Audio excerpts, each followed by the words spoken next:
안녕하세요. 금요사건 파일 디바제시카입니다. 때는 2000년 5월 24일 이른 새벽. 정막을 깨고 쓰레기차가 모습을 보인 곳은 경기도 과천시 벼량동에 있는 중앙공원이었습니다. 수요일이었던 그날은 과천 주민들이 전날 내놓은 쓰레기 봉투를 환경미화원분들이 수거하는 날이었죠. 새벽부터 많은 작업을 하던 한 환경미화원이 공원 근처에서 두툼한 비닐봉투 하나를 발견합니다. 음식물도 아닌데 물컹함이 느껴졌고 어딘가 꽁꽁 싸매어져 있는 게 수상했어요. 그래서 이 환경미화원 분이 설마 하는 생각에 봉투를 열어보고는 이내 주저앉고 말았죠. 안에 들어있던 건 토막난 사람의 발목이었습니다.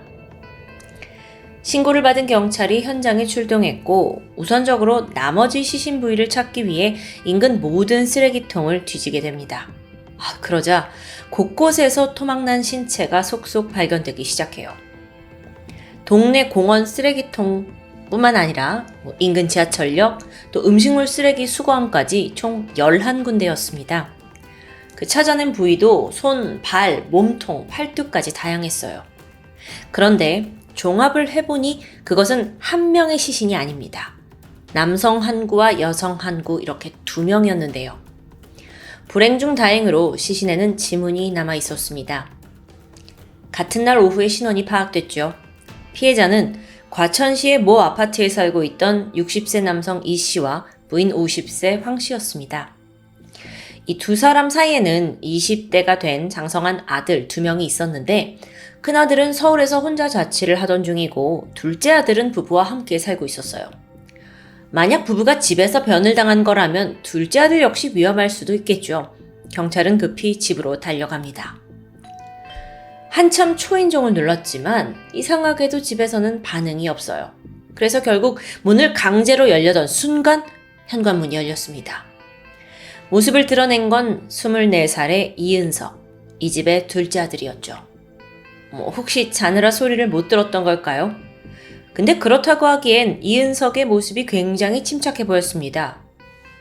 무슨 일이시죠? 경찰은 그에게 부모의 사망 소식을 알렸어요. 그런데 이은석이 놀라기는커녕 고개만 떨굴 뿐이에요.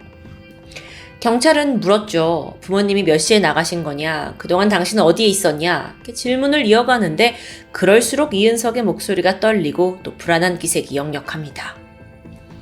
우선 경찰은 집안을 둘러보기로 합니다. 봤더니 겉으로 봤을 땐 별다른 특이점이 발견되지 않아요. 하지만 얼마 후 과학수사대가 도착을 해서 루미놀 반응 검사를 시작하자마자 거실과 화장실에서 다량의 혈흔 반응이 포착됐습니다. 그 길로 이은석은 곧장 경찰서로 이송되었죠. 수사가 시작된 지 3시간 만에 마침내 그는 자신의 범행을 털어놓습니다. 자기가 부모를 죽이고 토막냈다는 자백이었죠. 이 사건의 전말을 파악하기에 앞서 우선 경찰이 이 사건이 벌어지고 나서 이은석의 형이자 부부의 첫째 아들에게 연락을 취하게 됩니다. 근데 놀라운 게 형의 반응이었어요.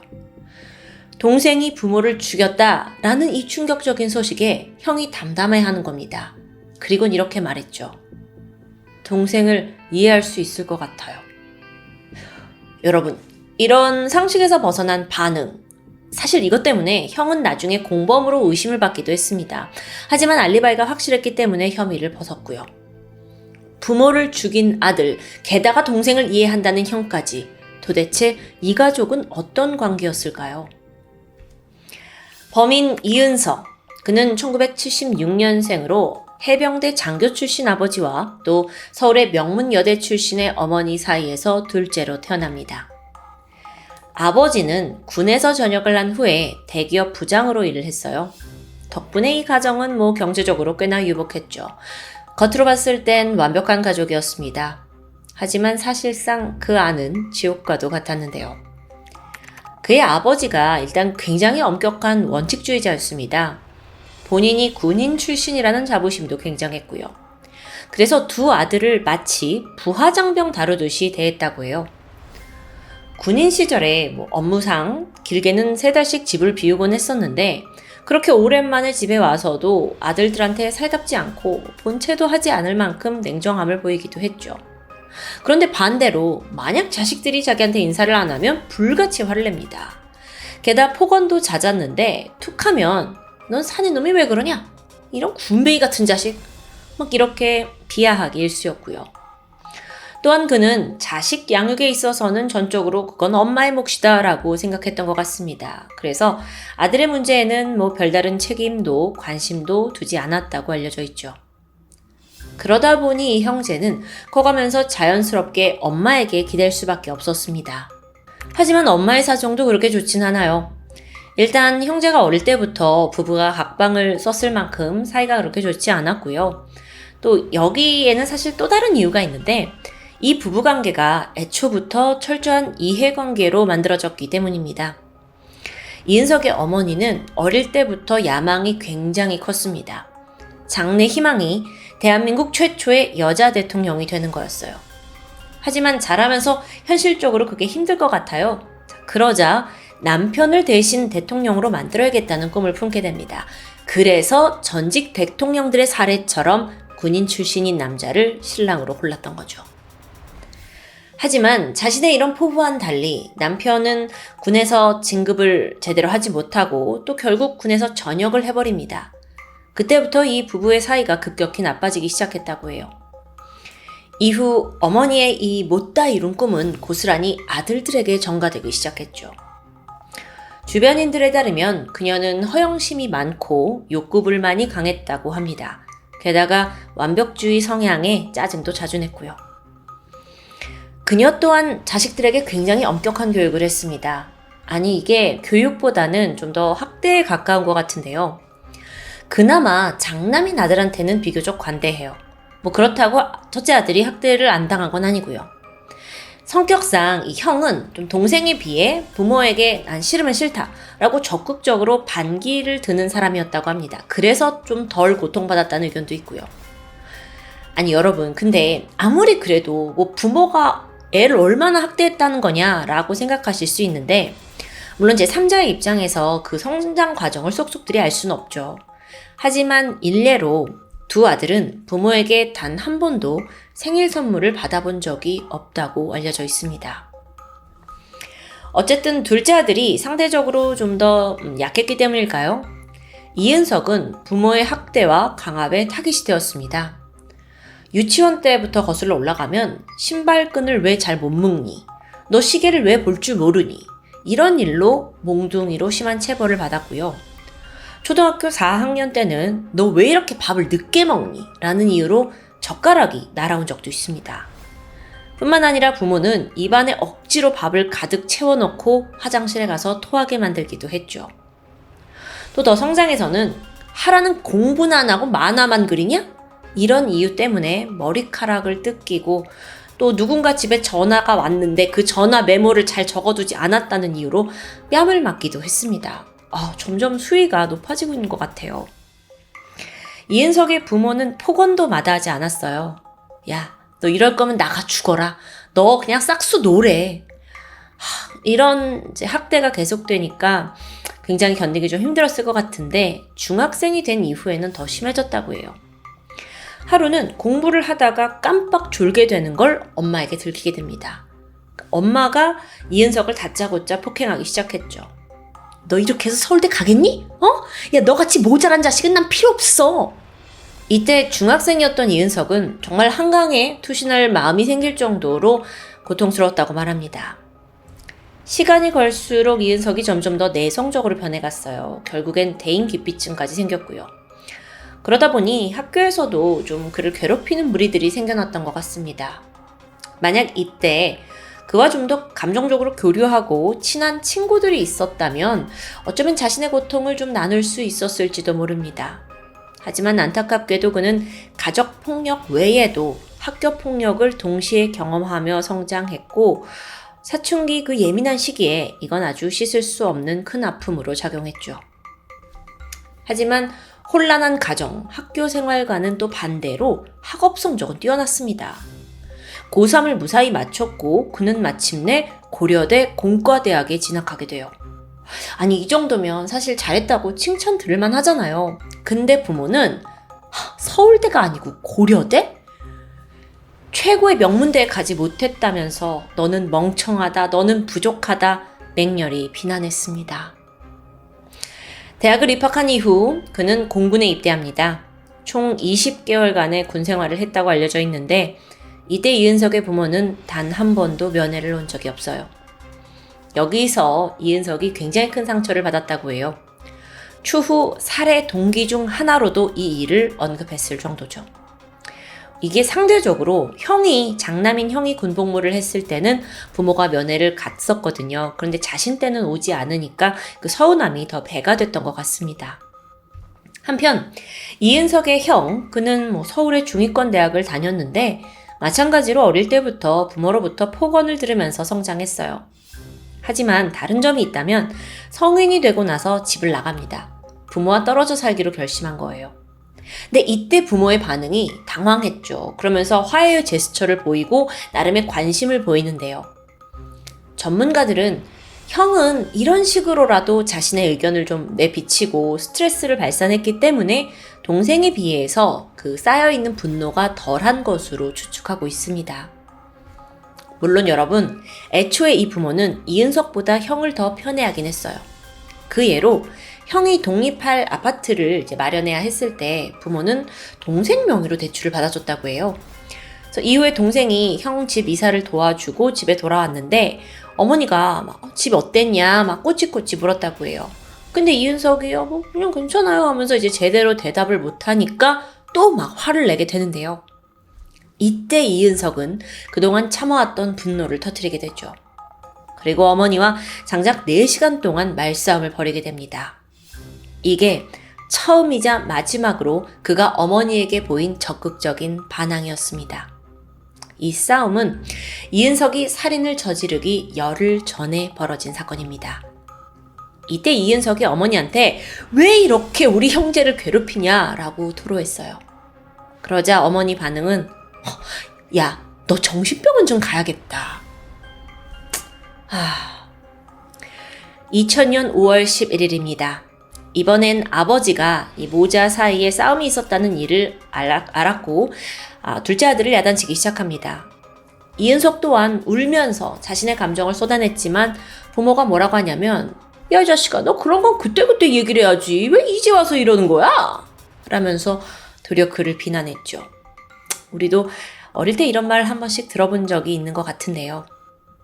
그런데 이은석은 이때 나는 도저히 부모와는 더 이상 말이 통하지 않는다라는 걸 깨달았습니다. 이후 6일간 그는 화장실 갈 때를 제외하고 완전히 방에 틀어박혀 있어요.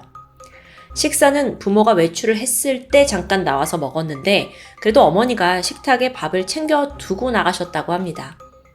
또한 그의 아버지도 아들이 하도 방 안에만 처박혀 있으니까 장문의 편지를 쓰기도 했죠. 이 편지의 내용을 좀 보면 초반에는 아버지가 자신의 잘못을 좀 반성하는 듯한 뉘앙스입니다. 하지만 중간 이후부터는 부모가 자식을 위해서 이 정도 혼도 못 내냐? 야, 그건 폭력도 아니야. 네 자신이 좀 잘못된 점을 생각해봐라. 라면서 역시나 비난으로 이어졌습니다. 사건 당일이던 2000년 5월 21일 새벽, 방에서 나온 이은석은 아버지가 애지중지 아끼던 양주 한 병을 꺼내서 벌컥벌컥 마구 들이켰습니다. 그리고 이후 그는 먼저 어머니가 홀로 잠든 방으로 들어갔죠. 문을 닫았고 미리 준비한 망치로 그녀를 무참히 살해합니다. 그런데 막상 어머니를 죽이고 나니까 이 살인을 했다는 생각에 두려움에 휩싸였어요. 그래서 약 4시간 동안 방 앞을 왔다 갔다 하면서 고민했죠. 아침에 아빠가 깨면 어떻게 생각하려나? 혼이 날려나? 아니면 나도 죽이려나? 그렇게 4시간의 고민 끝에 그가 결정한 건 2번째 살인이었습니다. 그는 아버지 방으로 들어갔고 같은 방법으로 그를 살해합니다.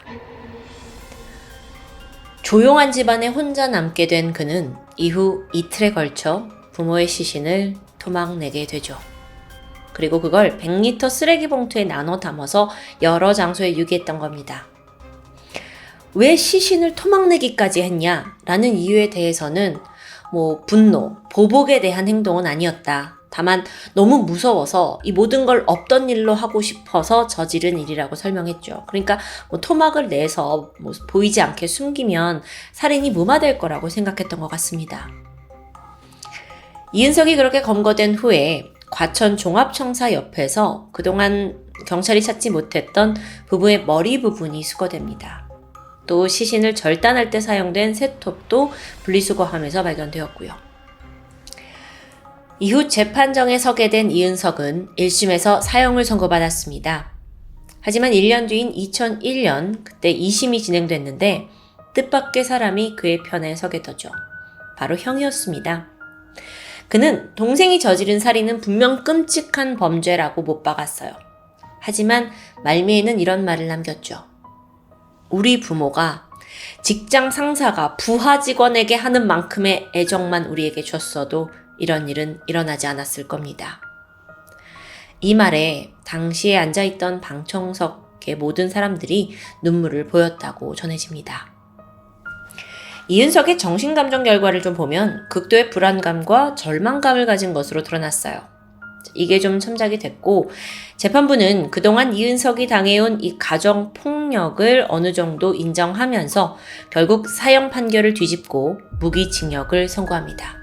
이게 그대로 확정되었고 이은석은 현재까지 국내 교도소에 복역 중입니다. 오늘 사건은 다른 사건과 좀 다르게 피해자가 다시 가해자가 되는 스토리인데요. 이게 끝이 아니라 또 다른 씁쓸한 사실도 추가로 드러납니다. 그 이은석의 죽은 부모 또한 가정폭력의 피해자였다는 점이 드러난 거예요. 어머니는 홀어머니 밑에서 자랐는데 학창시절에 소설책을 읽었다는 이유로 매를 맞았을 만큼 굉장히 강압적인 배경에서 있었다는 게 밝혀져요. 아버지 역시 어린 시절 형만 편애하는 부모에게 큰 증오심을 보였는데 심지어 이 아버지는요, 이은석과 성격이 아주 놀랄 만큼 비슷하다고 전해집니다. 그런 아픔을 가진 이 부모가 자식을 낳고는 자기들이 겪은 그대로를 아이들한테 보여줬던 겁니다. 심리학자들이 말하길 부모가 어린 시절에 받았던 상처를 보상받기 위해서 자기가 당했던 걸 자식에게 되물림하는 경향이 있다고 해요. 너무 안타깝죠. 최근 한 방송사에서 이 사건을 심도 있게 다룬 적이 있거든요. 이후 이은석이 방송사에 편지를 보냈는데 이런 말이 적혀 있었다고 합니다. 과거의 나에게 한마디 해줄 수 있다면 나는 이렇게 말할 것이다. 살인을 하는 게 아니라 당장 그 집에서 도망쳐 나오라고요. 여러분, 가정폭력을 직접적으로 경험해보지 않은 저로서는 오늘 스토리를 준비하면서 오히려 드라마의 한 장면을 떠올리게 되었습니다. 얼마 전 큰 인기를 끌었던 더 글로리 아시죠? 여기서 모녀를 무자비하게 학대하는 잔혹한 아버지 한 명이 등장해요. 술만 먹고 오면 엄마는 물론이고 중학생, 고등학생 딸까지 막 얼굴에 피멍이 들 정도로 폭행하고 또 돈 뺏고 정말 이 모녀가 살 수가 없을 지경이에요. 그 장면을 보면서 이 남편 또는 아버지를 죽이고 싶어하는 딸의 마음을 충분히 공감하면서 시청을 했었죠. 비단 그런 일이 드라마에서만 벌어지는 게 아니라 현실에 있는 것도 잘 알고 있습니다. 하지만 살인, 고통의 주체를 죽이는 것이 최선의 답이 아닌 것 또한 우리는 잘 알고 있습니다. 지금까지 금요사건 파일 디바제시카입니다.